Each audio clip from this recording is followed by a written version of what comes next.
Tuni municipal vice chairman ఎన్నికపై ఉత్కంఠ కొనసాగుతుంది. కాసేపట్లో మున్సిపల్ కౌన్సిల్ సమావేశం ప్రారంభం కానుంది.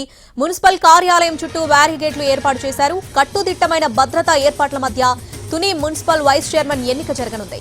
వైసీపీ చెలో తుని పిలుపుతో తూర్పుగోదావరి జిల్లాలో ఉద్రిక్త పరిస్థితులు నెలకొన్నాయి. వైసీపీ కీలక నేతల ఇళ్ల దగ్గర భారీగా పోలీసులు మోహరించారు. చెల్లుబైన మార్గాని భరత్, జక్కంపూడి రాజా ఇళ్ల వద్ద పోలీస్ పికెటింగ్ ఏర్పాటు చేశారు. తిర్లంపూడి నుంచి తుని వెళ్తున్న మాజీ మంత్రి ముద్రగడ పద్మనాభాన్ని పోలీసులు అడ్డుకున్నారు. తుని రైల్వే గేట్ దగ్గరే అడ్డుకుని వెనక్కి పంపించేశారు. బయటి వ్యక్తులు తునికి రావడానికి అనుమతి లేదంటున్నారు పోలీసులు. మాజీ ఎంపీ వంగ గీతను కూడా పోలీసులు అడ్డుకున్నారు.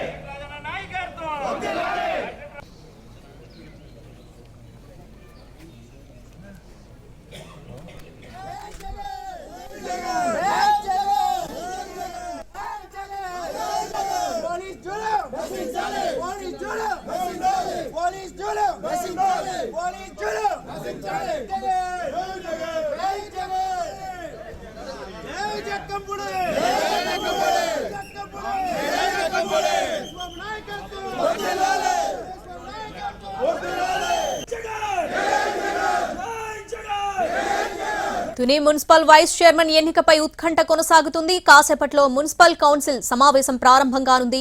మున్సిపల్ కార్యాలయం చుట్టూ బ్యారికేడ్లు ఏర్పాటు చేశారు. కట్టుదిట్టమైన భద్రతా ఏర్పాట్ల మధ్య తుని మున్సిపల్ వైస్ చైర్మన్ ఎన్నిక జరగనుంది.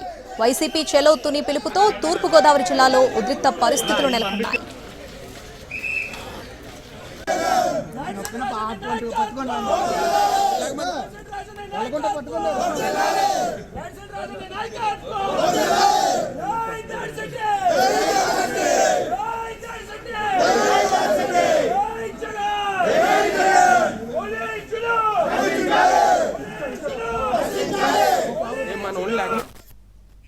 తుని మున్సిపల్ వైస్ చైర్మన్ ఎన్నికపై ఉత్కంఠ కొనసాగుతుంది. ఇక పూర్తి అప్డేట్స్ మా ప్రతినిధి శ్రీనివాస్ లైవ్ లో అందిస్తారు. శ్రీనివాస్, ఇప్పటికే 3 సార్లు వాయిదా పడింది తుని మున్సిపల్ వైస్ చైర్మన్ ఎన్నిక.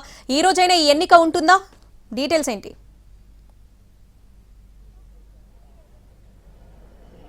సౌజన్య, తుని మున్సిపల్ వైస్ చైర్మన్ ఎన్నిక సంబంధించి ఉత్కంఠ కొనసాగుతున్నది. ఇక్కడ భారీ పోలీస్ బందోబస్తుల మధ్య మరో కొద్ది సేపట్లోని ఇక్కడ మున్సిపల్ కౌన్సిల్ సమావేశం జరగనున్నది. అయితే ఇప్పటికే మున్సిపల్ వైస్ చైర్మన్ ఎన్నిక సంబంధించి ఇప్పటికే 3 సార్లు వాయిదా పట్టడం జరిగింది. అయితే ఇప్పుడు ఈ రోజు జాయింట్ కలెక్టర్ మీనా ఆధ్వర్యంలో ఇక్కడ మున్సిపల్ కౌన్సిల్ సమావేశాన్ని ప్రారంభించడానికి సన్నాహాలు చేస్తున్నారు. అయితే వైసీపీ సంబంధించిన కౌన్సిలర్లందరూ కూడా మొత్తం 17 మంది ఇక్కడ మున్సిపల్ చైర్మన్ సుధారాణి ఇంట్లో ఉండటం జరిగింది. వాళ్ళందరూ కూడా అక్కడ నుంచి ఇప్పుడు మనకు కనిపిస్తున్న బారికేడ్లు చూసినట్లయితే ఈ బారికేడ్లను ఏర్పాటు చేసి ఈ మున్సిపల్ కార్యాలయానికి వచ్చే అన్ని రహదారులు కూడా స్థానికులు ఎవరు కూడా లోపలికి రానివ్వకుండా ఇక్కడ అడ్డుకోవడం జరుగుతున్నది. అయితే దీని నేపథ్యంలో మున్సిపల్ కౌన్సిలర్లందరూ కూడా సుధారాణి ఇంటి దగ్గరే ఉండటం జరిగింది. ఆ సుధారాణి ఇంటి దగ్గర నుంచి ఇలాగ మున్సిపల్ కార్యాలయానికి ఇక్కడ రానున్నారు.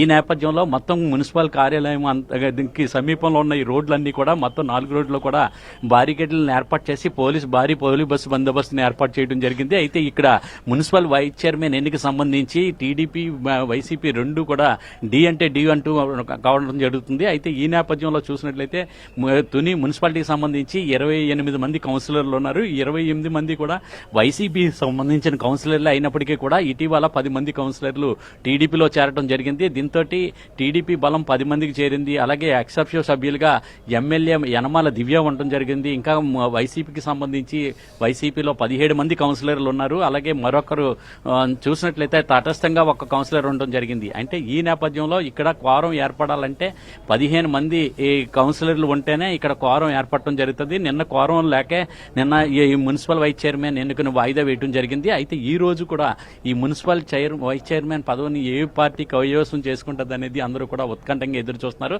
ఈ ఉత్కంఠ నేపథ్యంలో ఈ రోజు కూడా ఎన్నిక జరుగుతుందా లేకపోతే వాయిదా పడుతున్నదా అనేది మట్టికి చర్చనీయాంశంగా మారింది. ఇక్కడ చూస్తే భారీ ఏర్పాట్లు 200 మంది పోలీసులు పైగా కాకినాడ జిల్లా వ్యాప్తంగా కూడా వివిధ ప్రాంతాల నుంచి తీసుకుని వచ్చి భారీ పోలీసు బందోబస్తుని ఏర్పాటు చేయడం జరిగింది.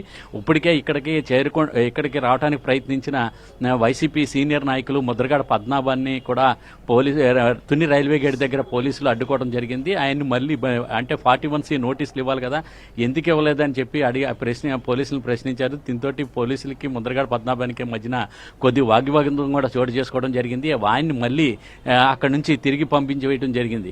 అయితే వాడిని మళ్ళీ తిరిగి కిల్లంపూడి వెళ్ళిపోయారు. అలాగే వంగా గీత కూడా వైసీపీ ఈ తునికి పిలుపునిచ్చిన నేపథ్యంలో మా వంగ గీత కూడా తుని రావడం జరిగింది. తుని వచ్చిన తర్వాత మున్సిపల్ కార్యాలయానికి వస్తుండగా ఆమెను కూడా అడ్డుకొని పోలీసులు ఆమెను కూడా వెనక్కి తిరిగి పంపించడం జరిగింది. దీంతో ఇక్కడ ఎక్కడ కూడా వైసీపీ నాయకులని ఎవరిని కూడా రానివ్వకుండా ఇక్కడికి రాకుండా అడ్డుకోవడం జరుగుతున్నది. మున్సిపల్ చైర్మన్ ఇంట్లోనే వీళ్ళందరూ కూడా బస్ చేయడం జరుగుతున్నది. మరో పక్కన టీడీపీకి సంబంధించి యనమల దివ్య ఇంటి దగ్గర టీడీపీ సంబంధించిన 10 మంది కౌన్సిలర్లు కూడా ఉండటం జరిగింది. వీళ్ళందరూ కూడా ఉత్కంఠంగా అంటే ఇక్కడ వాళ్ళందరూ కూడా మరో కొద్ది సేపట్లోనే మున్సిపల్ కార్యాలయానికి చేరనున్నారు.